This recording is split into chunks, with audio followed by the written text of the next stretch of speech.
नमस्कार साथियों, आप सभी का उत्पल इंस्टीट्यूट के ऑनलाइन क्लास पर मैं अमित आप सभी का हार्दिक स्वागत करता हूं। दोस्त, रोज की तरह आप सभी के सामने जो सीडीपी का मैराथन क्लास चलाया जा रहा है वह बेहद इंपॉर्टेंट है। आप सभी एक बार सेशन को शेयर करेंगे, क्लास को लाइक करेंगे और इसके बाद हम सभी प्रैक्टिस सेशन को देखेंगे कि कैसे कैसे क्वेश्चंस रखेंगे। बहुत इंपॉर्टेंट क्लास होगी आज की।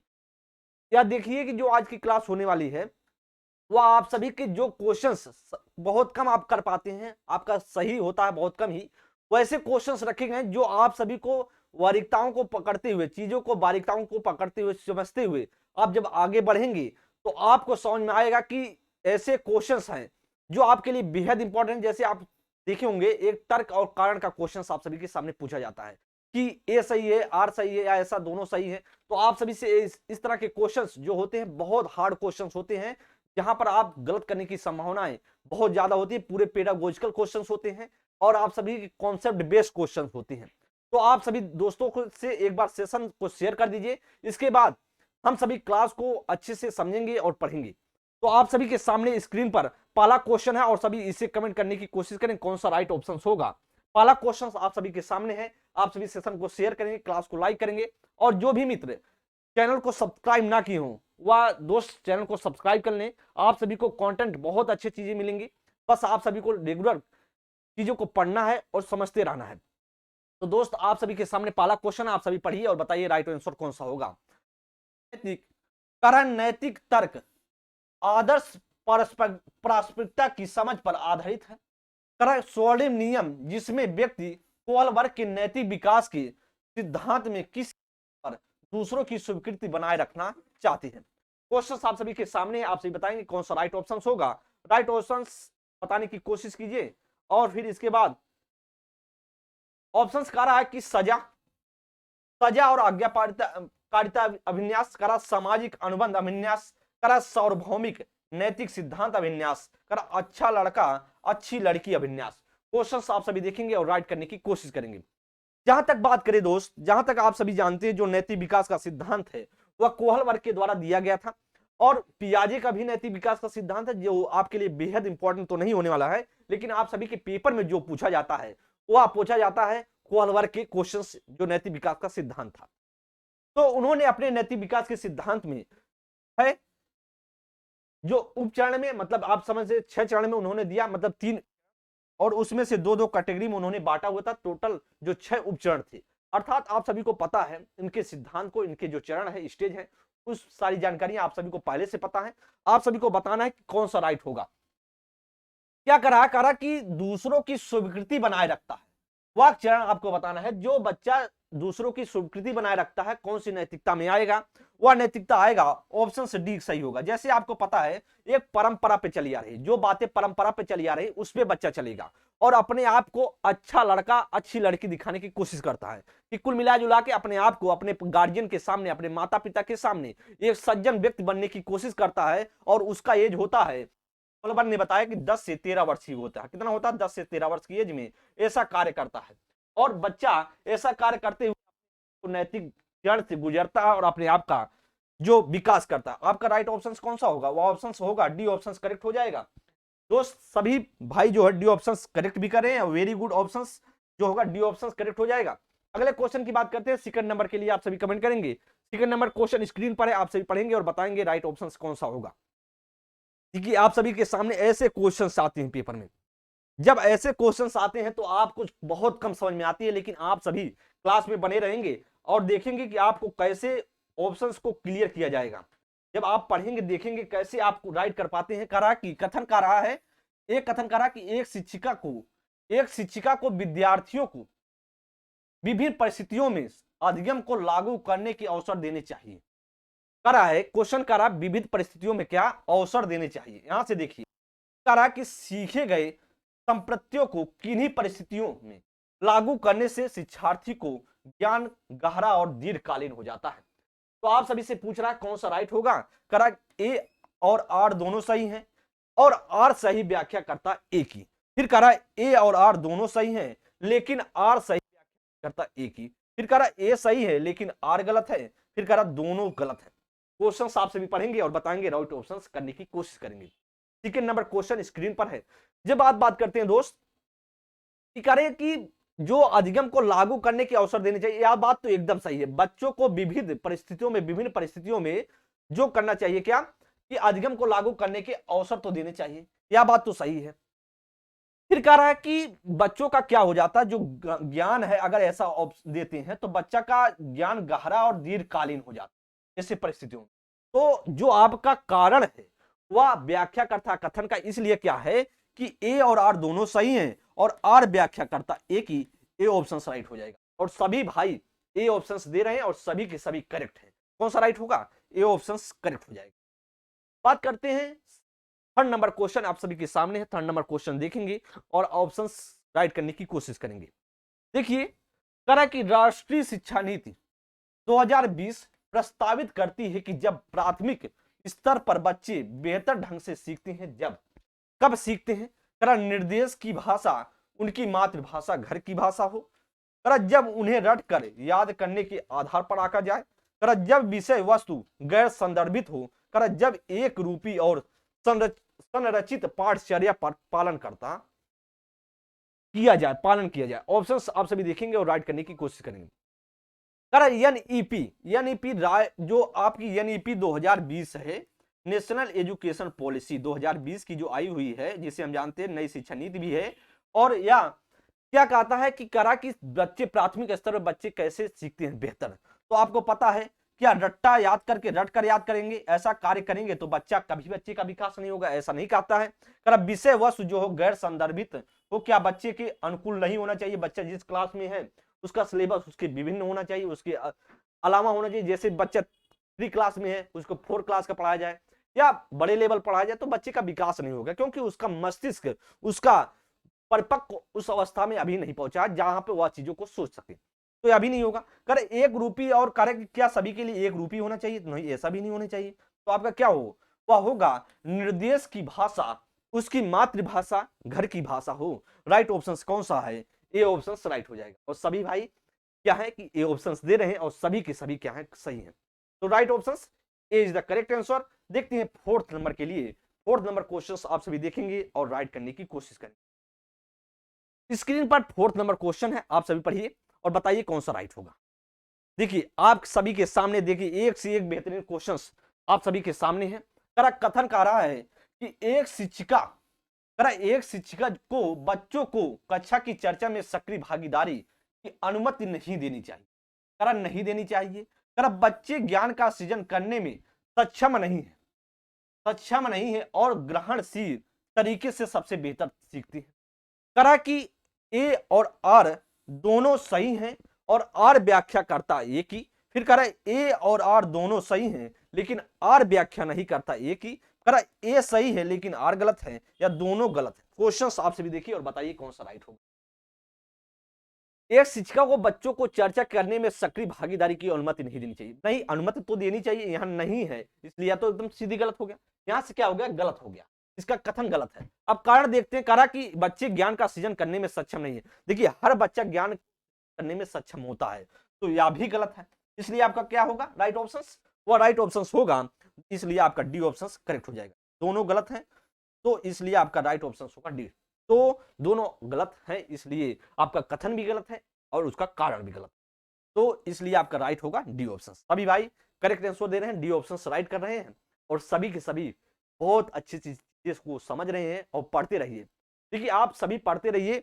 देखिए क्वेश्चन का स्टैंडर्ड इस वजह से ज्यादा किया जा रहा है कि आप देखें कि जो क्वेश्चंस आप सभी गलत करते हैं उस क्वेश्चन को आप अच्छे से समझेंगे तो पेपर में अच्छे से उस क्वेश्चन को सॉल्व कर पाएंगे और समझ पाएंगे। तो इसीलिए देखिए प्रैक्टिस क्लासेस हैं, तो इसका मतलब ही होता है कि आप उसमें सीखें, जो आपकी गलतियां हैं उसको सुधारें और आगे चलकर उस पर ज्ञान अपना अर्जित करें। तो आपका राइट कौन सा होगा, वह ऑप्शन होगा D option right. Fifth number के लिए देखेंगे। फिफ्थ नंबर क्वेश्चन आप सभी की स्क्रीन पर आप सभी देखिए और राइट करने की कोशिश कीजिए। करक अभिकथन ए, करक गैर अनुरूपतावादी जेंडर भूमिकाओं में पुरुषों और महिलाओं का चित्रण बच्चों को भूमिका लचीलेपन के लिए प्रोत्साहित करता है। कर जन्म के समय जेंडर का जैविक रूप से निर्धारण हो जाता है। आप सभी बताइए, करे ए और आर दोनों सही हैं और आर सही व्याख्या करता ए की। फिर करे ए और आर दोनों क्या है, सही है, लेकिन आर सही व्याख्या नहीं करता है। ए की ए सही है लेकिन आर गलत है, या दोनों गलत है। क्वेश्चन आप सभी देखिए 5th नंबर के लिए और बताइए कौन सा राइट ऑप्शन से होगा। 5th नंबर क्वेश्चन देखिए और बताइए कौन सा राइट होगा। गैर अनुरूपतावादी की बात कर रहा है, तो यह बात तो सही है। कह रहा है कि गैर अनुरूपतावादी जेंडर भूमिकाओं में पुरुषों और महिलाओं की चित्रण बच्चों की भूमिकाओं को लचीलापन के लिए प्रोत्साहन, एकदम बात सही है, यह बात तो सही है, राइट है। फिर कह रहा है कि जन्म के समय जेंडर का जैविक रूप से निर्धारण हो जाता है, नहीं, जेंडर का देखिए यहां पे जेंडर की बात नहीं, अगर यहां पे लिंग होता तब आपका होता, यहां पर अगर लिंग होता तब होता आपका जैविक, लेकिन आपसे पूछ रहा है जेंडर, तो जेंडर क्या है, एक क्या है, सामाजिक सत्ता है। क्या है, सामाजिक सत्ता।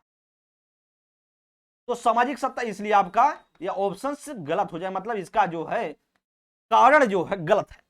कथन सही है लेकिन कारण क्या है, गलत है। तो आप इसको ढूंढना है क्या होगा। तो ए सही है लेकिन आर गलत है, आपका सी ऑप्शन राइट हो। ए सही है और ए सही है लेकिन आर जो आपका गलत है, सी ऑप्शन राइट होगा। और सभी भाई 5th नंबर के लिए एकदम बहुत अच्छे से क्वेश्चन का आंसर दे रहे हैं, 5th का सी ऑप्शन राइट होगा।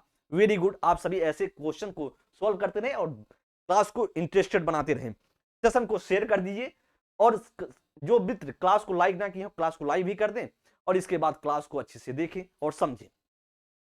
तो 6 नंबर क्वेश्चन स्क्रीन पर है, आप सभी बताएंगे राइट ऑप्शन कौन सा होगा। 6 नंबर क्वेश्चन देखेंगे और राइट करने की। देखिए आप सभी के सामने बेहतरीन से बेहतरीन क्वेश्चन आप सभी के सामने है। अभिकथन ए, शिक्षकों को निर्णय लेने में विद्यार्थियों को शामिल करना चाहिए और कक्षा में सक्रिय भागीदारी को प्रोत्साहित करना चाहिए। अधिगम शिक्षक द्वारा विद्यार्थियों को सीधे स्थानांतरित किया जाता है। फिर कह रहा है कि ए और आर दोनों सही हैं और आर व्याख्या करता ए की। कह रहा ए और आर दोनों सही हैं लेकिन आर व्याख्या नहीं करता ए की। कह रहा ए सही है लेकिन आर गलत है, या दोनों गलत हैं। आप सभी क्वेश्चन पढ़ेंगे 6 नंबर के लिए और राइट करने की कोशिश करेंगे। 6 नंबर क्वेश्चन बहुत बेहतरीन क्वेश्चन है और बताइए कौन सा राइट होगा। शिक्षकों को निर्णय लेने में विद्यार्थियों को शामिल करना चाहिए और कक्षा में सक्रिय भागीदारी को प्रोत्साहित करना चाहिए। तो यह बात तो भाई साहब एकदम सही है, क्योंकि सक्रिय भागीदारी के लिए प्रोत्साहित क्या है, करना चाहिए। आपका यह पॉइंट प्रोत्साहित करना है, यह बात तो सही। क्या इसका कथन जो है बहुत सही है। कह रहा है कि शिक्षक जो अधिगम शिक्षक द्वारा विद्यार्थी को सीधे स्थानांतरित करना चाहिए। तो सीधे स्थानांतरित करना चाहिए क्या, नहीं, सीधे स्थानांतरित नहीं करना। इसलिए आपका कौन सा होगा, ये सही है और ये सही है लेकिन आर गलत है। क्या, सीधे नहीं, चक्री ढंग से, सीधे नहीं चक्री ढंग से स्थानांतरित करना। देखिए सीधे का मतलब है जैसे बाय वैसे प्रोड्यूस कर दिए बच्चों के पास, ऐसा नहीं, उसमें चीजों को बच्चे के सामने जोड़कर चीजों को समझाए, पूर्व ज्ञान से समझाए। बच्चे के वातावरण से जब जोड़ेंगे, उसके एनवायरमेंट से जोड़ेंगे, तो बच्चा बेहतरीन सीखेगा और अच्छा सीख पाएगा, उसमें नहीं करने की कोशिश करेगा। इसलिए आपका कौन सा राइट होगा, वह होगा सी ऑप्शन। ये सही है लेकिन आर जो है गलत है। इसलिए आपका यह पार्ट यहाँ सीधे नहीं चक्री स्थानांतरित करना चाहिए, आपका राइट होगा सी ऑप्शन। सभी भाई 6 के नंबर के लिए ए ऑप्शंस दे भी रहे हैं, सी ऑप्शंस दे रहे हैं और सभी के सभी क्या है, सही है। क्या होगा, सी ऑप्शन सही होगा। ये सही है लेकिन आर गलत होगा।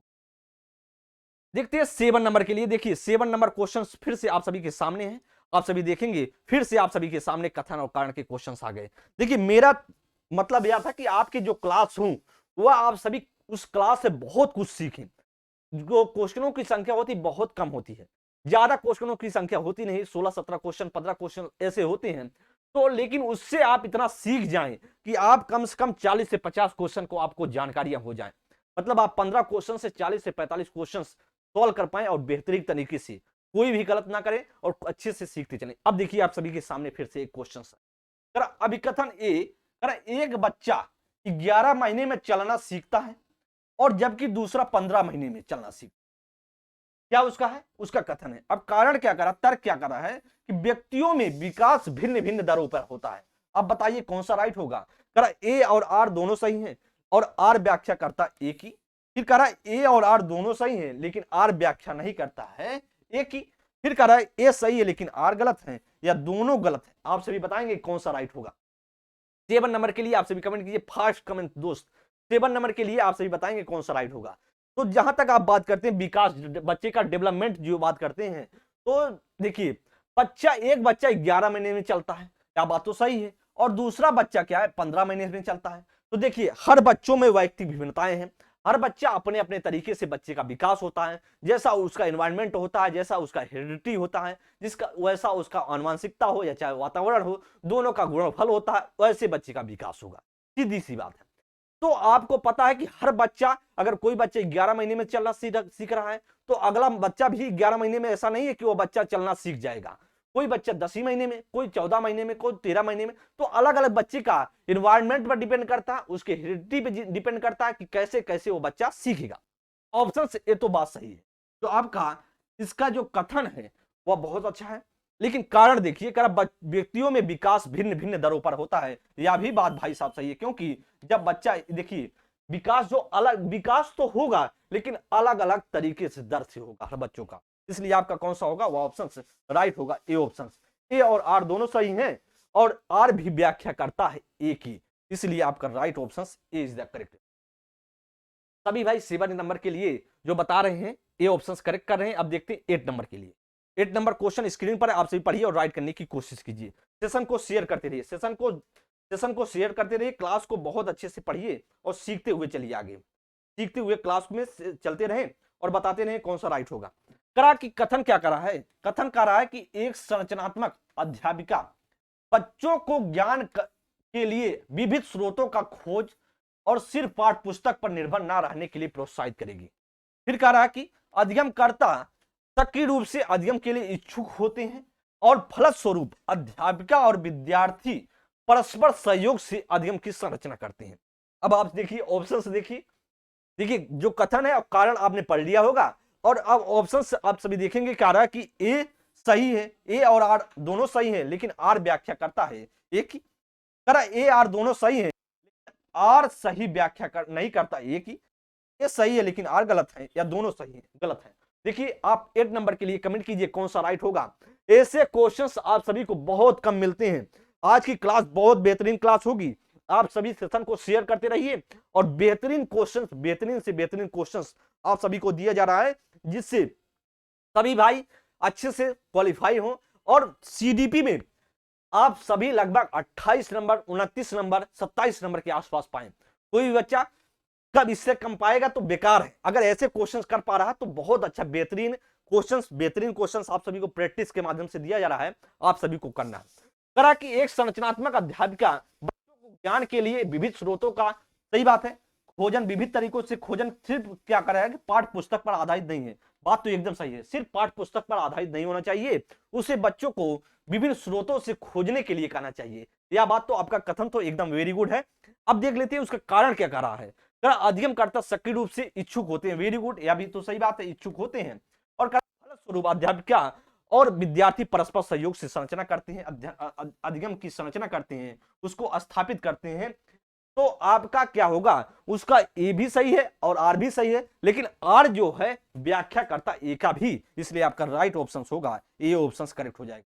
देख रहे हैं इसका व्याख्या भी कर रहा है, उसके कथन का जो कारण है उसका व्याख्या भी कर रहा है कथन का, तो आपका राइट हो जाएगा ए ऑप्शन। और सभी भाई 8 नंबर के लिए जो बता रहे हैं ए ऑप्शन करेक्ट कर रहे हैं और सभी के सभी बहुत सही आंसर दे रहे हैं। अब देखते हैं 9 नंबर के लिए।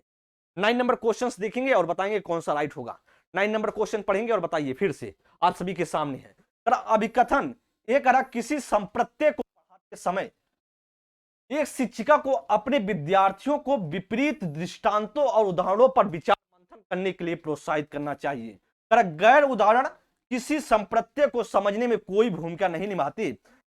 ए और आर दोनों सही हैं, आर व्याख्या करता ए की।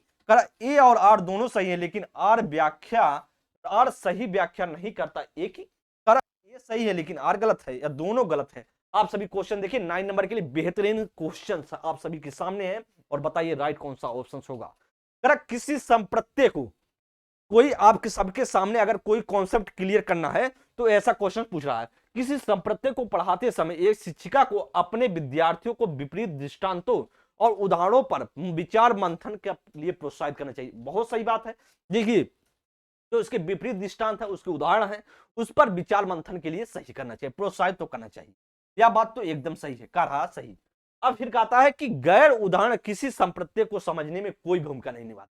देखिए भाई साहब, अगर हम कोई चीज आपको सिखाने की कोशिश कर रहे हैं तो इसका मतलब है अगर उससे विपरीत हम एग्जाम्पल्स देंगे क्या आप समझ पाएंगे? बताएं कुछ एग्जाम्पल्स कुछ दे, तो आप उससे कोई कॉन्सेप्ट क्लियर नहीं कर सकते। इसलिए आपका जो आपका कारण है वह आपका है गलत। इसलिए आपका कौन सा राइट होगा? ए सही है लेकिन आर जो आपका गलत हो जाएगा। कौन सा? ए सही है लेकिन जो आर आपका गलत है। राइट ऑप्शन कौन सा? C option. सभी भाई 9 नंबर के लिए सी ऑप्शन दे रहे हैं। इस क्वेश्चन को आप समझ पाए होंगे, पूरा विश्वास है इस क्वेश्चन को आप समझ रहे होंगे। कह रहा है कि या तो प्रोत्साहित तो करना चाहिए, लेकिन कह रहा है कि क्या उससे विपरीत मतलब कोई भूमिका नहीं निभाते, या तो यह बात तो गलत है। तो आपका कौन सा राइट होगा? वह राइट होगा ऑप्शन सी।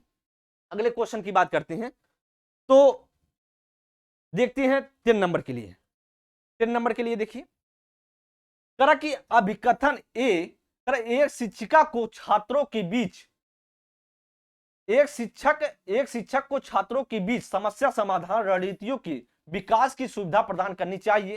करा समस्या कह रहा है कि कारण कह रहा है कि समस्या समाधान की रणनीतियां अधिगम में सुधार करती हैं और समालोचनात्मक चिंतन को बढ़ाती हैं। क्वेश्चन आप सभी देखिए 10 नंबर के लिए, एक शिक्षिका को छात्रों के बीच समस्या समाधान रणनीतियों के विकास में सुविधा प्रदान करती है। यह तो बात सही है, सुविधा समस्या समाधान के लिए क्या है? सुविधा प्रदान करती है। यह बात तो सही है, विकास में सुविधा प्रदान करती हैं, राइट है। करा समस्या समाधान की रणनीतियां अधिगम में सुधार करती हैं।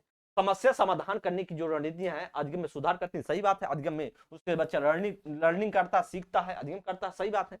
करा समालोचनात्मक चिंतन को बढ़ाती है, जो क्रिटिकल थिंकिंग है उस बच्चे का समालोचनात्मक थिंकिंग को बढ़ाता है, इसलिए अभी बात सही है। तो आप देखिए कौन सा, ए और आर दोनों सही हैं और आर व्याख्या करता एक ही, तो आपका राइट कौन सा होगा? वो ऑप्शन राइट होगा, ए ऑप्शन। समझ में आ रहा होगा?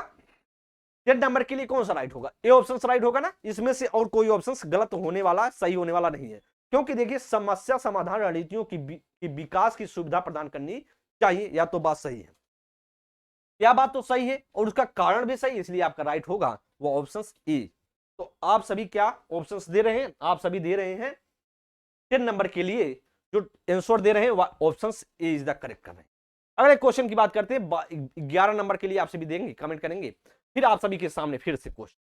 करा अभिकथन ए, करा बच्चों के शारीरिक विकास में देरी के लिए पूरी तरह से उनकी आनुवंशिकता बनावट को जिम्मेदार ठहराया जा सकता है।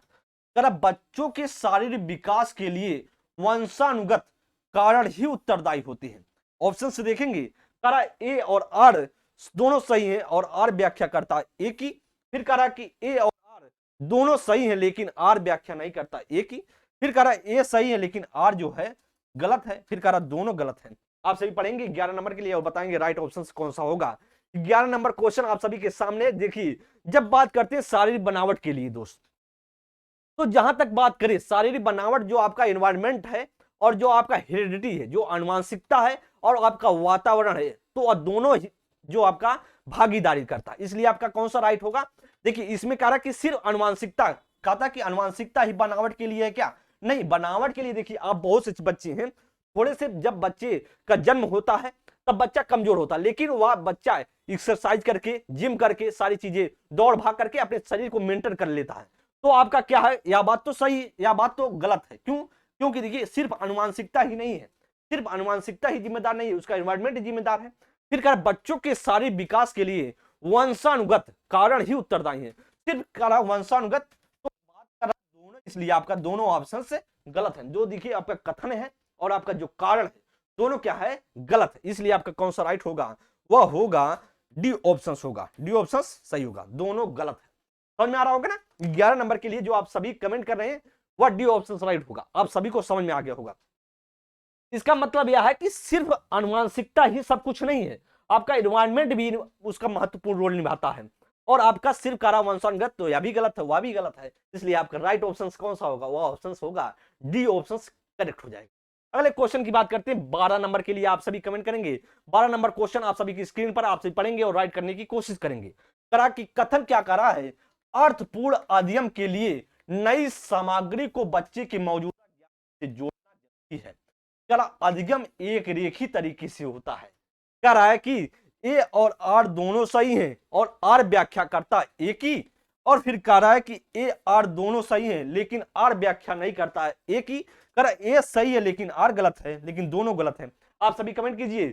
12 नंबर क्वेश्चन आप सभी के सामने है, स्क्रीन पर है, आप सभी पढ़ने की कोशिश करेंगे और बताने की कोशिश करेंगे कौन सा राइट ऑप्शन करेक्ट होगा।